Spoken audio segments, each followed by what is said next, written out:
Bien, vamos a comenzar a hablar de la vascularización de la extremidad inferior, de la que ya habéis visto la inervación y hemos visto también la vascularización de la extremidad inferior. Y para comenzar vamos a hablar de la primera arteria, de la arteria femoral, que es esta que estoy señalando aquí, la arteria femoral, que surge de la arteria ilíaca externa y tiene su origen en una estructura denominada laguna vascular, una zona que es profunda al ligamento inguinal y que se sitúa justo por detrás de la cresta del ligamento pectíneo. Está situado el músculo pectíneo justo aquí detrás.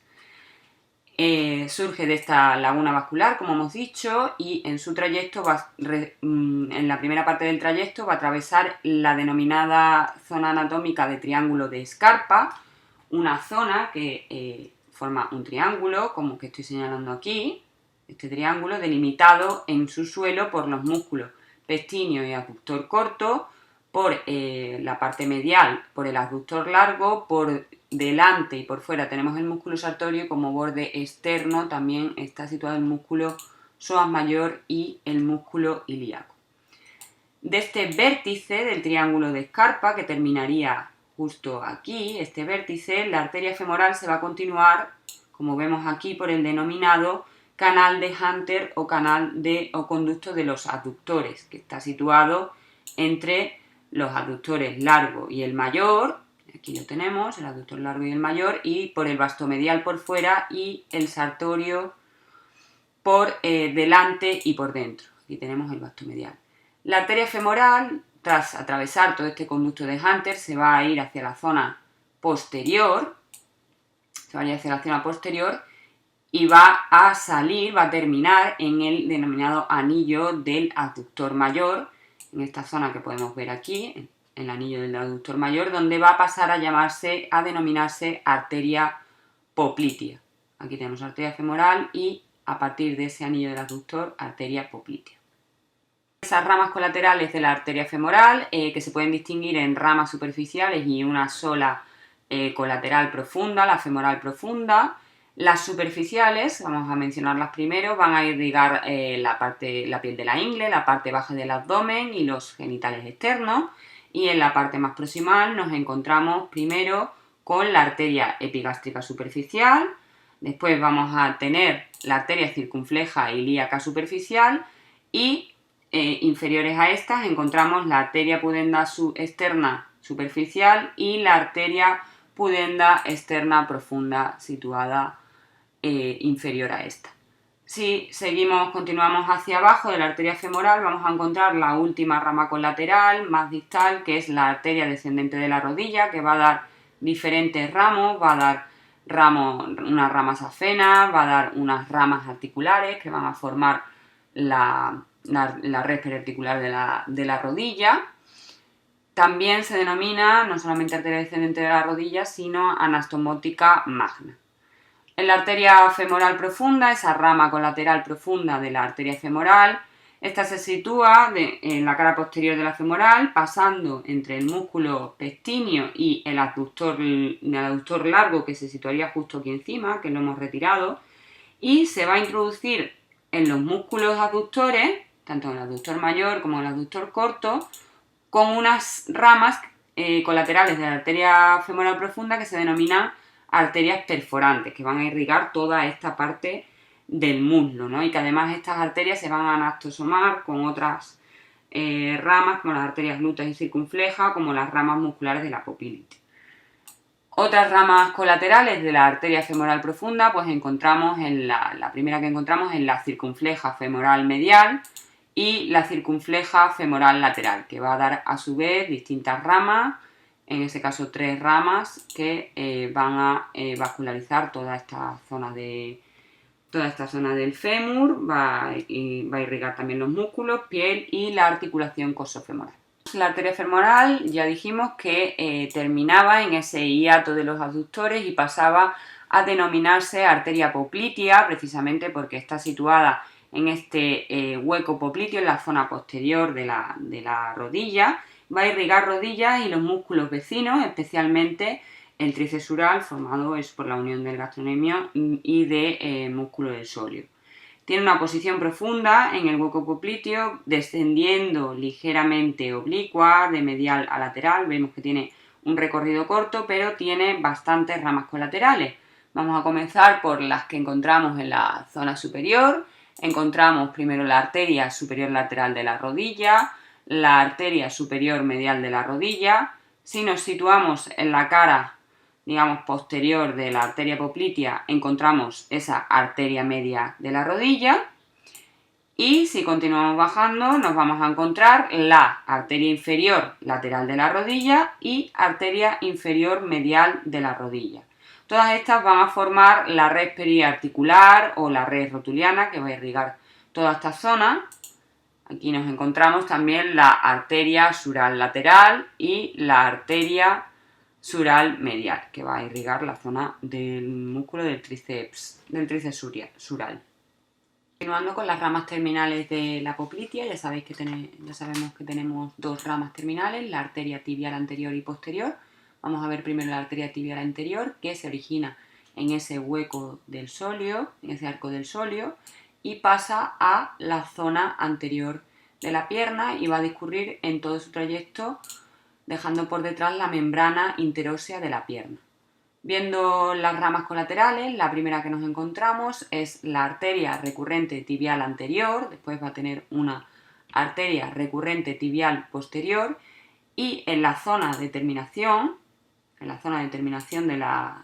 la arteria tibial anterior, encontramos la rama maleolar anterior medial y la rama maleolar anterior lateral. Como rama terminal, pues va a dar la arteria dorsal del pie, que la veremos por separado. Todas estas ramas colaterales van a participar en la denominada red articular perirotuliana, o sea, se van a anastomosar con otras arterias y van a irrigar toda esta zona de la rodilla y la parte anterior de los músculos pertenecientes a esta zona de la pierna. Arteria tibial posterior, la otra rama en la que se bifurca la arteria poplitea, va a surgir desde el arco del sóleo igualmente y va a llegar hasta el retináculo extensor del pie y va a dar una serie de ramas. La rama más proximal, la principal, sería la arteria peronea, que ahora la vemos con más detalle, y en la parte más distal va a emitir una serie de ramas colaterales, que son las ramas comunicantes de las arterias peronea y tibial posterior, las ramas maleolares mediales y las ramas calcáneas. Además, también va a terminar en ramas distales para la planta del pie. Como hemos comentado, esta arteria peronea es una de las ramas, en la rama principal de la arteria tibial posterior y va a dar muchísimas ramas, va a dar ramas musculares, va a dar la arteria nutricia del peroné, y en su zona más distal encontramos las ramas colaterales de esta arteria peronea, que van a ser la rama comunicante, ya hemos visto en la parte de la arteria tibial posterior, ramas calcáneas, y va a emitir también, que van a pasar hacia la zona anterior de la pierna, ramas perforantes que se unen a arterias maleolares de la tibial anterior para ir a parar finalmente a la arteria dorsal del pie. Vamos a ver el reorden del pie, comenzando por la primera rama, vamos a ver la arteria dorsal del pie, que es una continuación de la arteria tibial anterior, una rama terminal, la arteria dorsal del pie, que a la vez va a emitir ramas colaterales. Su situación pues va a ser desde el retináculo extensor inferior hasta los primeros espacios interóseos. Va a emitir arterias mediales del tarso, arteria del seno del tarso y una serie de ramas terminales que van a terminar en la arteria plantar profunda, porque está comunicada, este es el arco plantar profundo, está comunicada por una serie de arterias perforantes, y en la arteria metatarsiana del primer espacio del primer dedo, que va a terminar esta arteria metatarsiana en las arterias digitales dorsales. Como ramas colaterales también encontramos la arteria lateral del tarso y la arteria arcuata, que va a formar este arco, que es el que va a emitir las arterias metatarsianas dorsales y las arterias digitales dorsales propias. También va a emitir la arteria lateral externa del quinto dedo. Este sitio por aquí. Vamos al riego arterial del pie, a la zona plantar. Encontramos esta arteria, esta bifurcación de la arteria tibial posterior en dos ramas, en la arteria plantar lateral y en la arteria plantar medial. A raíz de la arteria plantar medial vamos a encontrar unas bifurcaciones en ramas superficiales que finalmente van a dar las ramas, la arteria digital plantar medial del primer dedo, un ramo profundo que se encontraría aquí en esta zona de la arteria plantar medial y además va a dar ramas para la articulación, musculares y cutáneas. La arteria plantar lateral, que es la otra bifurcación que tenemos aquí en esta zona, la arteria plantar lateral va a dar unas ramas terminales, que la principal es el arco plantar profundo, del que van a salir las arterias metatarsianas plantares y las arterias digitales propias y también la arteria digital propia del quinto dedo, que sería otra bifurcación de esta arteria plantar lateral. Y con esto terminamos la vascularización y el riesgo arterial del pie. El retorno venoso estaría, bueno, dos tipos de venas, las venas profundas y las venas superficiales. Las superficiales no me voy a parar mucho, solo que sepáis situar las fundamentales, que son la vena safena mayor o vena safena interna y la vena safena externa o vena safena menor, ¿vale? Que queda situada en la parte anterior.